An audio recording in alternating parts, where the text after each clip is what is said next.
أنا بدي أعمل مقارنة سياسية بين ثلاث أشخاص. الشخص الثالث اللي هو السوداني، رئيس وزراء العراق، بيلخص نوري المالكي والقرطة هيدي اللي اجت رؤساء حكومات بالعراق. يعني هو واحد بيمثلهم كلهم، ثلاث أربع رؤساء حكومات منهم نوري المالكي. والشخص الثاني هو المشير الكوماندان، الزعيم الطويل القوي، أبو عيون جريئة، السيسي. والشخص الثالث فخامة الرئيس أحمد الشرع، اللي حتى ما بيسمح لك. فخامة الرئيس أحمد الشرع شخصيته ما بتسمح لك أصلا إنك تعمل عليه سيت كوم، يعني إنه تجيب سيرته بشي عاطل. يعني الزلمة كتير نظيف وكتير مهذب،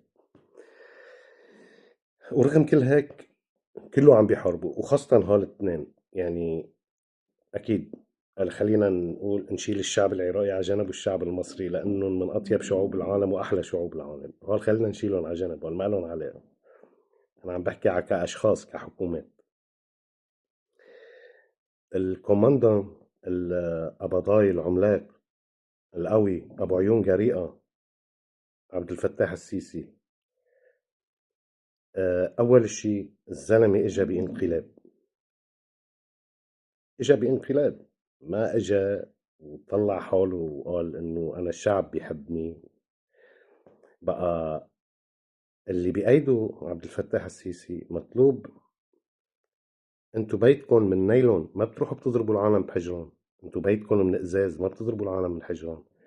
بقى ما بقى تلسنوا على فخامة الرئيس احمد الشرع وتقولوا كان وما كان قصة. هو اللي انتوا بتأيدوا اجا بانقلاب. بعدين في قصة ما حدا بيعرفها لأنها بتنذكر على الإعلام. رئيس مكتب الرئيس مرسي، رئيس مصر السابق، قال اجتمعت هيلاري كلينتون مع الرئيس مرسي وقالت له نحن ما بدنا أي شيء، بدنا بس شيء واحد صغير. قال لها شو بدك؟ وهون كان غلط الرئيس مرسي، كان غلطه الكبير. قالت له بدنا بس تعين عبد الفتاح السيسي وزير دفاع، ما بدنا أي شيء تاني بس. والغلط الكبير اللي عملوه الرئيس مرسي إنه أنا ما مني مع الإخوان ولا بأيدهم أصلا للإخوان، ولا يعني أفكاري غير أفكارهم نهائي يعني. بس أنا عم بحكي الواقع اللي صار. وقديه هني ما بيعرفوا يشتغلوا بالسياسة. على فكرة الإخوان ما بيعرفوا يشتغلوا بالسياسة نهائي. بقى قال لا تكرم عينك، بنحط عبد الفتاح السيسي وزير دفاع. وبلشت مؤامرات عبد الفتاح السيسي والقصص اللي صارت. بقى انا كنت ماسك حالي فترة طويلة ما احكي على السيسي ولا على، لانه ما بدي. آه بدي انا اللي بتمناه انه يكون سوريا علاقتها منيحة مع كل العالم. بس لما بتشوف هالهجوم الاعلامي تبع السيسي يا زلمة بتستغرب. شو بكون روقوا.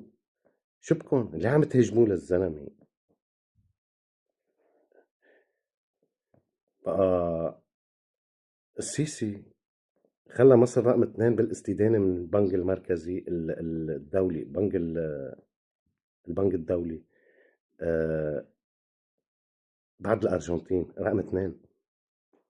الحما سد النهضة بده يعطش مصر كلها، وهو إسا يتلي بموضوع تفاوض وإحنا ومحنا وهيدا القصص اللي انتوا بتعرفوها عن السيسي. بقى انت بتطلع هيك بتكون فكرة كبيرة انه هذا يا عمي، هذا الزلمة شو عم يعمل بمصر، شو عم بيخطط لقدام.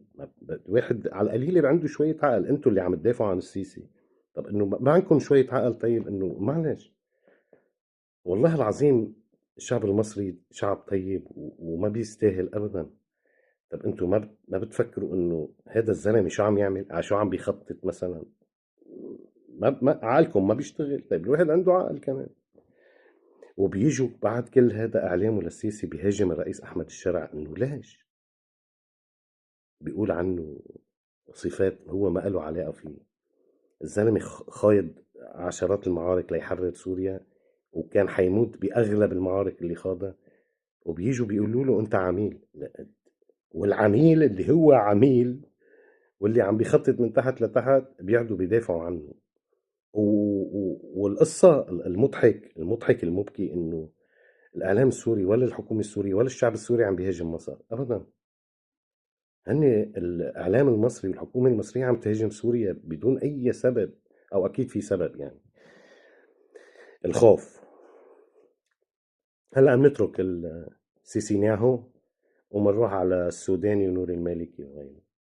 أنا ما بدي أقول شيء كتير يعني على الدولاب المفخوت، الإطار التنسيقي، بس بدي أقول اللي قاله فخامة الرئيس أحمد الشرع وما مسك حاله من الضحك. قال لما نحن كنا عم نحرر سوريا كان في فصائل عراقية هون، هزمناهم وقعناهم على رقبتهم ودعسنا على رقبتهم. هذا أنا قلته، ما هو ما فخامة الرئيس أحمد الشرع، بس أنا عم زود من عندي. وهربوا على العراق وصاروا يلسنوا من هونيك مثل النسوان، يردحوا مثل النسوان من العراق، وهني أكلوا على رقبتهم وندعس على رقبتهم و... ومروحوا هربوا على العراق وبلشوا يلسنوا مثل النسوان. كيف وحدة بتعلق هي وجارتها على البلكون بتصير هيديك تردح نفس الشيء. الفصائل العراقية التابعة لإيران تابعة للدولاب المفقود الإطار التنسيقي. بقى كمان انتوا هاي الحكومة العراقية التابعة لإيران اللي انتوا جيتوا على الدبابات الأمريكية والهامفيات الأمريكية والبلاك إيجل الأمريكية والهليكوبتر الأمريكي، جيتوا وخدتوا الحكم بالقوة. انتوا على شو عم تحكوا على فخامة الرئيس أحمد الشرع؟ انتوا إلكن عين، انتوا بيتكم من قش، ما من ازاز ولا من نايلون، انتوا بيتكم من قش. بقى خرسوا وما تحكوا انتوا جيتوا. آه، جيش أجنبي هو اللي فوتكم على العراق وسلمكم الحكم. بقى ما تتفلسفوا وما تحكوا، لأنه أنتوا وضيعين، و يعني وضيعين أكتر من الخنزير هو عم ياكل. بقى اسكتوا وخرسوا وما تجيبوا سيرة فخامة الرئيس أحمد الشارع، لأنه هو أنظف وأشرف منكم بكتير، وكل الدلائل بتدل على أنه هو أنظف منكم بكتير. وصرميته اللي بيدعس فيها بالوحل أنظف منكم. انتوا الفصائل العراقية اللي بتهاجموا فخامة الرئيس، انتوا جماعة عملاء. ما بدي اقول برو ماكس ولا بدي اقول اكسترا ولا بدي اقول سوبر عملاء. انتوا عملاء بالمكسرات، انتوا عملاء بالفستق والبندق. يعني كتر منكم عملاء صار العملاء بتطلع من عيونكم، العمالة بتطلع من عيونكم. انتوا الفصائل العراقية وهذا الإطار التنسيقي. بقى انت لما بتشوف شوف مين عم بيهاجم فخامة الرئيس أحمد الشرع، مين عم بيهاجم الحكومة السورية، مين عم بيهاجم الشعب السوري، بتلاقيهم أوضع ناس وأندل ناس وأقذر ناس وأوغد ناس بتلاقيهم. لما بتفتش وراهم بتلاقيهم ما في أحقر من هيك بشر. بقى بتلاقي منطقي إنه يهاجموا، بتلاقي بتصير منطقي. الوسخ بيهاجم النظيف. ما فيك تحط وساخة حد النظافة، ما بتقدر. ما بيمشي الحال، يا اما وسخ يا اما نظيف.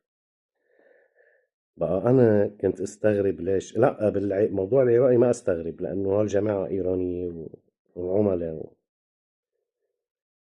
بس كنت استغرب المصريين، الاعلام المصري ليه عم بيهاجم. ما بقى استغرب، ما بقى استغرب. بس هني في شغله هني منهم عم بيحطوها براسهم، انه ويمكرون ويمكر الله والله خير الماكرين. اللي رب العالمين معه ما لا يمكن انه يهزم. ما عم يقدروا يستوعبوا يمكن اشياء. بقى خليكن مقروطين ومبعوثين من الرئيس احمد الشرع. أه ما بعرف اذا بينقال الى يوم الدين، بس ما بدي اقولها انا لانه يمكن فيها مسألة او شيء، نقول مبعوثين الى يوم الدين، ما يمكن ما بتركب. بس خليكن مبعوثين وقت طويل جدا.